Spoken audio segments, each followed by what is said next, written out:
যারা এই গণ আন্দোলনে আমাদের গণ অভ্যুত্থানে এই স্বৈরাচার ফেসিবাদী সরকারকে পতন করতে গিয়ে যারা আহত হয়েছে, যারা নিহত হয়েছে, বিশেষ করে যারা নিহত হয়েছে তাদেরকে জাতীয় বীরের মর্যাদা দেওয়া হবে। এবং যারা আহত হয়েছে, আমরা আজকে হসপিটালে যখন গিয়েছি দেখেছি আমাদের একটা হসপিটালে করুণ একটি চিত্র, একটি মধ্যযুগীয় কায়দায় এভাবে নির্যাতন করা হয়েছে কিনা। ৭১-এ প্রথম স্বাধীনতা যুদ্ধ পাকিস্তানি বর্বর এভাবে মনে হয় গুলি চালায়নি, সেটা আমরা দেখিনি। কিন্তু আজকে আমরা যখন দেখছি সেটা আমাদের হৃদয় কেঁপে ওঠে। আমাদের অন্তর্বর্তীকালীন সরকারের প্রধান উপদেষ্টা উনি প্রতিশ্রুতি দিয়েছেন যে যারা আহত হয়েছেন তাদেরকে সিএমএইচে প্রয়োজন অনুযায়ী সিএমএইচে এবং প্রয়োজন অনুযায়ী বিদেশে নেওয়ার ব্যবস্থা করা হবে এবং পরবর্তীতে সুস্থতার পরে তাদেরকে কর্মসংস্থানের ব্যবস্থারও রাষ্ট্র এই অন্তর্বর্তীকালীন সরকারই করবে। এবং এই বিষয়ে পরবর্তীতে পর্যালোচনা রাখবেন সার্জিস আলম।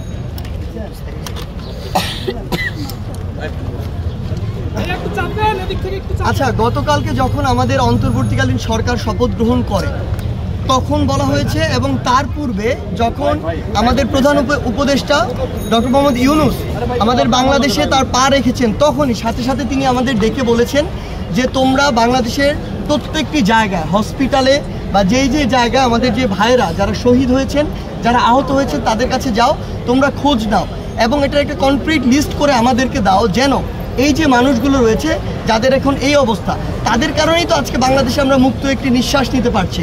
তো তিনি বলেছেন যে অবশ্যই ওই মানুষগুলোর প্রায়োরিটি আমাদের সবার আগে।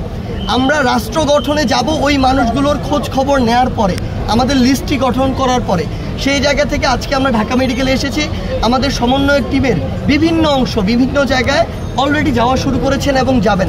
আমরা স্পষ্ট করে আপনাদের মাধ্যমে জানিয়ে দিতে চাই, আমাদের যে ভাইরা যাদের আমরা এতদিন যতটুকু খোঁজ নেওয়া প্রয়োজন ছিল আমরা নিতে পারিনি, আজ থেকে সেই ভাইদের দায়িত্ব আমরা নিচ্ছি। সেই ভাইদের দায়িত্ব এই রাষ্ট্র নিবে, কারণ আজকে তাদের এই অবস্থা শুধুমাত্র এই রাষ্ট্র বিনির্মাণের এই যে যুদ্ধ হয়েছে সেই যুদ্ধে অংশগ্রহণ করার জন্য। তারা এই ২৪-এর যুদ্ধের এক একজন শহীদ, এক একজন যোদ্ধা, এক একজন তারা তাদের জায়গা থেকে নেতা। আমরা শুধু এগুলো সমন্বয় করেছি, কিন্তু তারা জীবন দিয়েছে বলে আমাদের রক্তে ওই তাড়নাটা এসেছে যে না, আমাদের কিছু করতে হবে, আমরা রাজপথে নেমেছি। সেই জায়গা থেকে আমরা স্পষ্ট করে বলতে চাই যে আমরা বরাবরই অসংখ্য শো অফ দেখেছি রাজনীতির মাঠে। আসলে যে আশা হয় কয়েকজনকে দেখে চলে আসা হয়, আমরা সেটি করতে আসিনি। আমরা আপনাদেরকে শুধু আমাদের বার্তাটি জানিয়ে দিলাম। আপনারা এখন আপনাদের জায়গা থেকে এইখানে যে ভিড়টি হচ্ছে, এটি আমরা প্রত্যাশা করি না একটা মেডিকেল কলেজের সামনে ভিড়টি হোক। সেই জায়গা থেকে আমরা ছোট্ট করে টিম ভাগ করে দিব। ওই টিমগুলো নিজেদের দায়িত্বে তাদেরকে ওয়ার্ড হসপিটাল ভাগ করে দেওয়া হবে, তারা যাবে এবং ওই যে লিস্টটি সেই লিস্টটি করা হবে।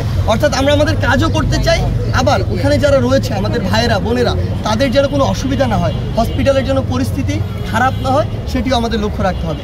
সেই জায়গা থেকে আপনাদেরকে ধন্যবাদ। এবং আপনাদের কাছে আরেকটি চাওয়া আমাদের, আপনাদের কাছে যদি এরকম কোনো তথ্য থাকে যেই তথ্যটি দিয়ে আপনারা আমাদেরকে সহযোগিতা করতে পারবেন, অনুগ্রহ করে আমাদেরকে এটি দিবেন। আমরা কথা দিচ্ছি আমাদের ভাইরা সুস্থ হয়ে বাড়ি না যাওয়া পর্যন্ত আমাদের এই যে রাজপথে নেমে আসা ভাইদের খোঁজে বোনদের খোঁজে সেটি থামবে না। ধন্যবাদ। সারা দেশে আহতের সংখ্যাটা কত আপনারা এখানে কোনো পেয়েছেন? আহত এবং নিহত আচ্ছা, আমরা কোশ্চেন অ্যান্সার নিচ্ছি না ভাই। ভাই সবাই একটু